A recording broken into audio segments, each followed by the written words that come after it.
เมื่อบ่มีไผยอมไผสภาพก็ออกมาเป็นดังที่เห็น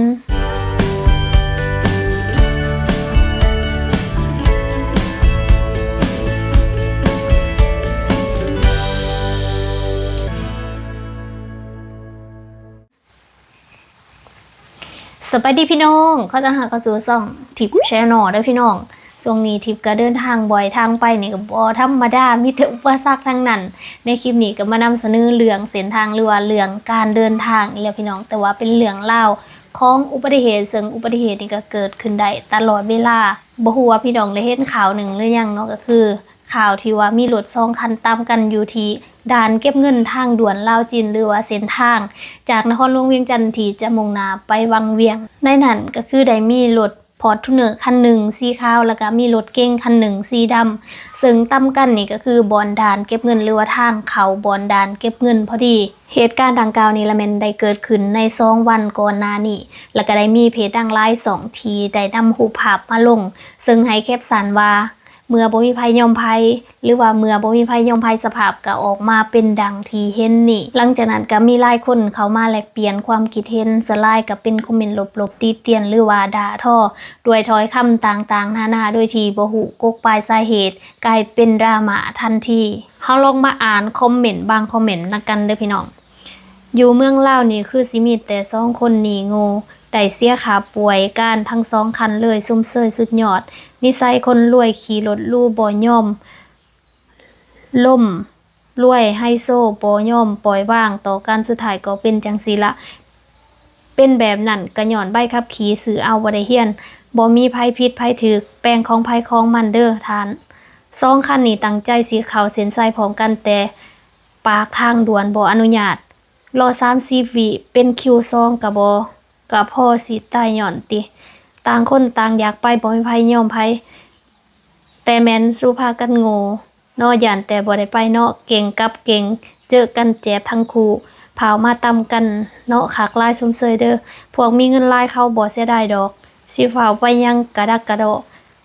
กูก็ฟ้าวสภาพนี่ต้องเจ้ากันสู้ๆนะเจ้าฮ่าๆเป็นยังบ่ยอมกันแน่สา2 นาทีดีกว่าเสียใจรายเดือนเนาะประกันภัยก็คงบ่จ่ายดอกแบบนี้หรือว่าหาเฮียนขับรถเลยบ่ฮู้กฎแต่สิแซงไปก่อนพอขับได้ใส่ว่าสิขับเป็นคู่เว้นคู่กรรมคู่ชีวิตที่แท้จริงอันนี้ก็เป็นคอมเมนต์ที่ว่าคนหลายคนเขามาคอมเมนต์ส่วนหลายก็เป็นทางลบๆเดี๋ยวลองมาเบิ่งอีกจุดจบสายหมดบ่มีงัวผสมเลยใจเนาะพ้นที่ตามมาแล้วไปหอดจุดหมายก่อนทั้งสาซวยทั้งคู่เสียทั้งเวลาเสียทั้งทรัพย์สินเสียทั้งใจต่างคนให้เกียรติกันอดหน่อยนึงทุกปัญหาจะผ่านไปเรื่องนี้มีแต่ควายบ่มีแบบผสมเด้อปรับมาก10 โลดไผยอมแม่นเสียแสมเด้อสู้ๆคนลาวคือกันอันใดยอมใดก็อย่ายอมลิงซิ่งลิงขึ้นมักพร้าวบาดสิได้แม่นไอโกกนาโทฮักเดอร์เฮ็ดดีที่สุดแล้วทั้ง2 คนเทื่อนี้ได้แต่เสมอเทื่อหน้าเอาใหม่นะสมเสยสลายมันก็สิแบบว่ามีคอมเมนต์ลบๆพะนะพี่น้องสมมติว่าพี่น้องเป็นหนึ่งในคู่กรณีหรือว่าเป็นเจ้าของรถคันใดคันหนึ่งบ่ว่าจะเป็นรถฟอร์จูเนอร์สีขาวหรือว่ารถเก๋งสีดำถ้าพี่น้องเป็นคนที่ถูกด่าหรือพี่น้องจะเฮ็ดจังไดหลังจากที่กลายเป็นกระแสดราม่าสัวข้ามคืนถือวิพากษ์วิจารณ์เป็นจำนวนล่วงลายจากสังคมโดยที่สังคมเห็นเพียงหูปภาพไปเดียวหลังจากนั้นเจ้าของรถ1 ใน 2 คันนี้ที่ว่าเป็นคู่กรณีกันก็ได้ออกมาเคลื่อนไหวโดยใส่ Facebook ส่วนตัวโพสต์ลงในโลกโซเชียลเพื่อปกป้องสิทธิ์ของตัวเองและก็มาอธิบายให้สังคมรับรู้ในกกปลายสาเหตุของเหตุการณ์ดังกล่าวที่เกิดขึ้นพร้อมโชว์หลักฐานเป็นวิดีโอเฮามาลองอ่านนำกันพี่น้องความจริงข้าพเจ้าเป็นเจ้าของรถหมายเลขทะเบียนจุดๆฟอร์จูเนอร์สีขาวที่เกิดอุบัติเหตุอยู่ทางด่วนเวียงจันทร์วังเวียงวันอาทิตย์ที่ผ่านมาที่จริงจะปล่อยผ่านเรื่องนี้ไปแล้วแต่อดบ่ได้ที่จะต้องได้เว้าเพื่อปกป้องสิทธิของตนเองและครอบครัวเนื่องจากว่าถูกด่าสารพัดเรื่องมีอยู่ว่าวันอาทิตย์ที่ผ่านมา ข้าพเจ้าและพัวพร้อมลูกน้อยอายุ3 เดือนได้ออกจากบ้านเพื่อไปซื้อขวดนม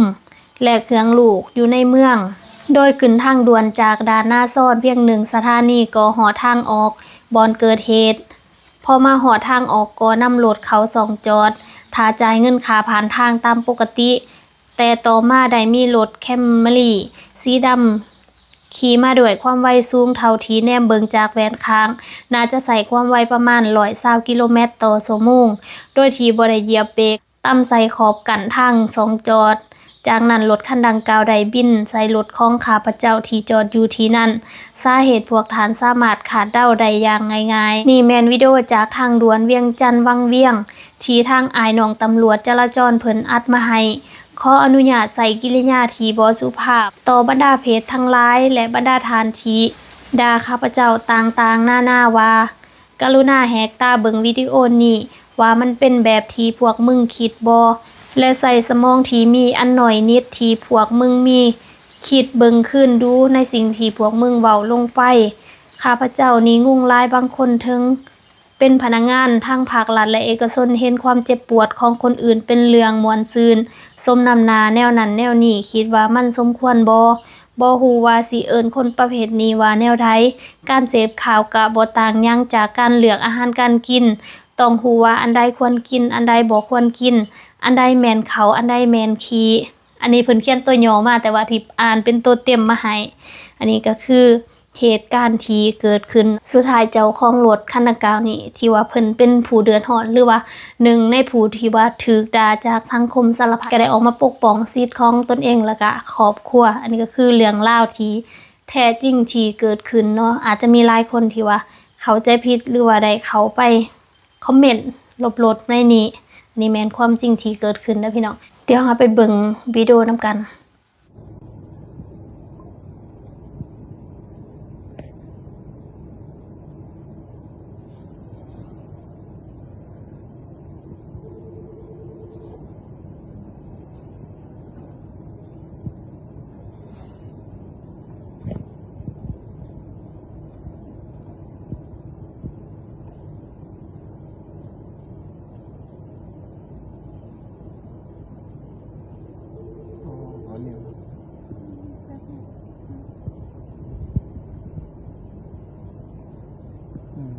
โมเบกเนาะ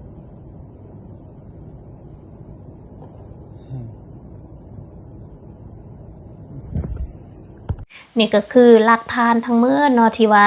เจ้าของรถ Fortuner เพิ่นได้นำมาลงเพื่อปกป้องสิทธิ์ของตัวเองและก็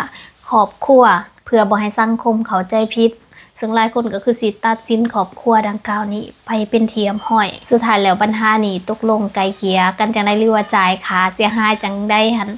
ก็บ่ได้ฮู้นำเพราะว่าเจ้าของรถเพิ่นบ่ได้มาเล่าเรื่องนั้นเพิ่นเล่าเพียงแต่ให้สังคมฮู้เหตุการณ์ที่แท้จริงที่เกิดขึ้นส่วนเจ้าของรถเก๋งคันสีดำนี้เฮาก็บ่ฮู้ว่าคนที่ขับแม่นผู้ใดวัยรุ่นหรือว่าผู้สูงอายุแล้วที่ขับรถมาด้วยความไวจังซั่นน่ะเป็นหยังคือบ่เบรกหรือว่าบ่ได้ผ่อนความไวมาหรือว่าจังได๋อันนี้ก็บ่มีผู้ใดฮู้คือกันพี่น้องเป็นหยังเหตุการณ์นี้มันจึงเกิดขึ้นอันนี้ก็คือเป็นอุบัติเหตุที่เกิดขึ้นได้ตลอดเวลาถึงว่าเฮาจะระมัดระวังตัวส่ำใดแต่ว่าเฮาก็บ่ได้ขี่รถคนเดียวในท้องถนนแน่นอนว่าคนอื่นก็อาจจะมาตามเฮาหรือเฮาจะอาจจะไปตามคนอื่นก็ได้แต่แนวใดก็ขอให้ทุกคนเดินทางด้วยความระมัดระวังแล้วก็มีสติระวังตัวก็ขอให้ทุกคนเดินทางปลอดภัยมื้อสุขสุขคนเด้อสำหรับคลิปนี้ที่ก็สิขอจบไว้เพียงเท่านี้เจอกันใหม่ในคลิปหน้าสบายดี